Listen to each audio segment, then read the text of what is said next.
Good morning, folks. It is Nick Mulbauer here, and the sun is just rising here. It is a beautiful morning, no wind. We're kind of on a short warming trend before it gets really cold next week, so I'm hoping those fish are in a good mood. We got a hair jig tied on one rod, and we have a 1/32 ounce Itty SwimR tied on the other. So we're gonna get out there, mark some cover, see if we can find some forage, see if we can get some pigs to bite. I'm looking forward to it.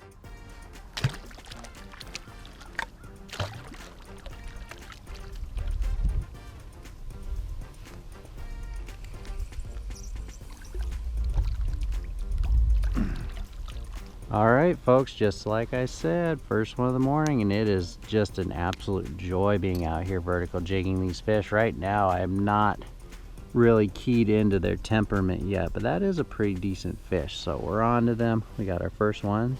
Nice broad shoulders on that fish. Beautiful white there. We'll get that one back. And that one was on the 1 1/4 Itty SwimR. And I just got a white jig head on there, black and chartreuse plastic. So that's what I'm working with there. Over there is the thickest part of the cover, and then it kind of tapers out over towards this buoy. I always start in the thickest part of the cover, and then I move to those secondary stumps and trunks later if they're not biting well on the main part of the cover, the branches. When I mark that thick cover, then it kind of comes down to finding the spot on the spot. Those fish usually are set up on one side of those branches or another, and they will move and weave in between that cover. So right now I'm just trying to find the spot where these fish are congregating most on this cover. And that usually gets me more bites and bigger bites. If you can just put your jig in front of the most fish at all times, you can catch the quality and the quantity.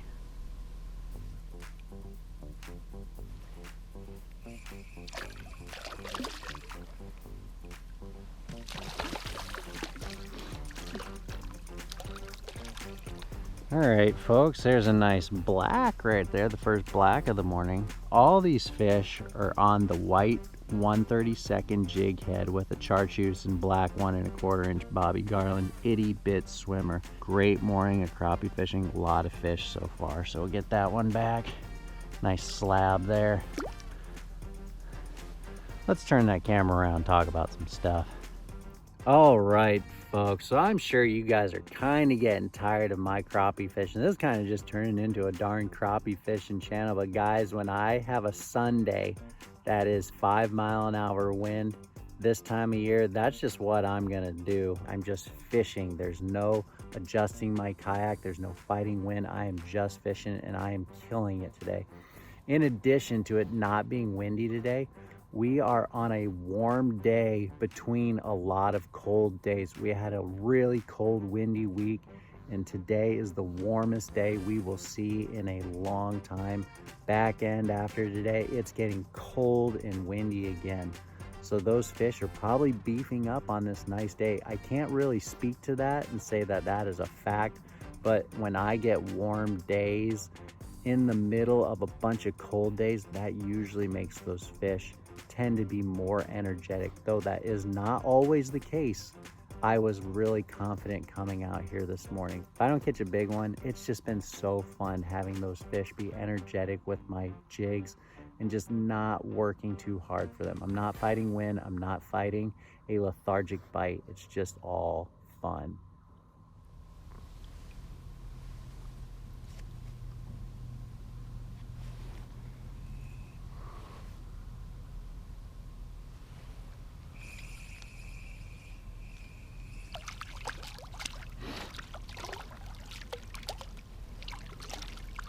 You know, as I'm sitting here jigging these fish, I'm thinking about what I always do, my order of events that take place every time I vertically jig these fish, and I do the same thing every time. First thing I always do is I find that cover and I mark it appropriately with a buoy, both buoys, because that helps me graph it a little better. The next thing I do is find a spot on the spot. I try to find the high producing areas. I try to find out where those fish are mostly congregated on the brush. And the last thing I try to do is just gauge temperament. I want to figure out what is the correct order of jigging, the right color, all the things that will make those fish bite at their best. So those are the 3 things I always do when I'm vertical jigging crappie. Marking with buoys, finding the spot on the spot, gauging temperament. Those are the 3 things every single trip.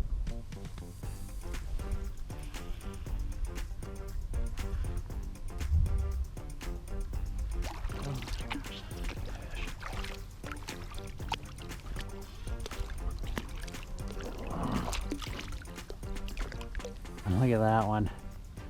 That's a big white on the hair jig. That is a beautiful crappie.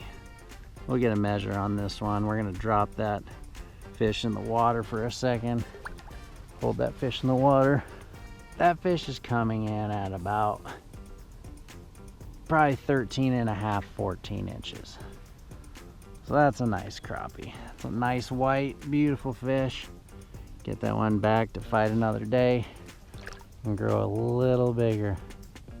Awesome fish.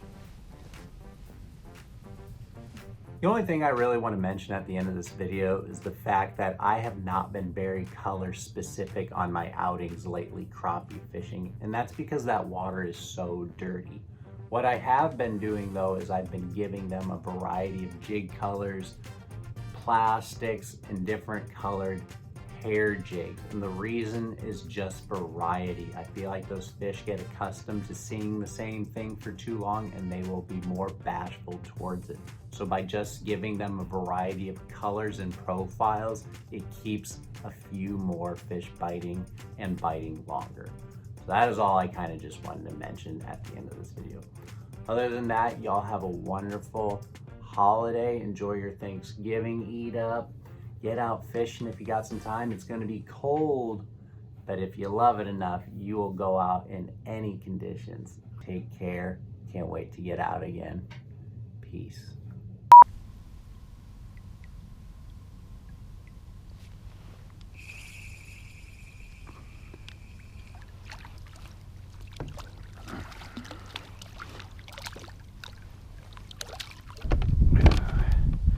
There we go, folks. Another nice white. The whites are biting today. Cold weather whites. And these fish are very much in a buried mood at this point in the day. I'm not getting a lot of aggressive bites. They're just buried in that cover, and I'm just basically dead sticking those fish into biting. They are in the thickest part of the cover, so I don't even have much room to jig, because I'm pulling those fish out of major snags. Even with my hook sets, I'm being extremely patient because I'm just lifting into the mouth of that fish, just feeling that pressure difference, because if I set the hook too hard, I will pull it right into some snags. So just fishing real light, very subtle.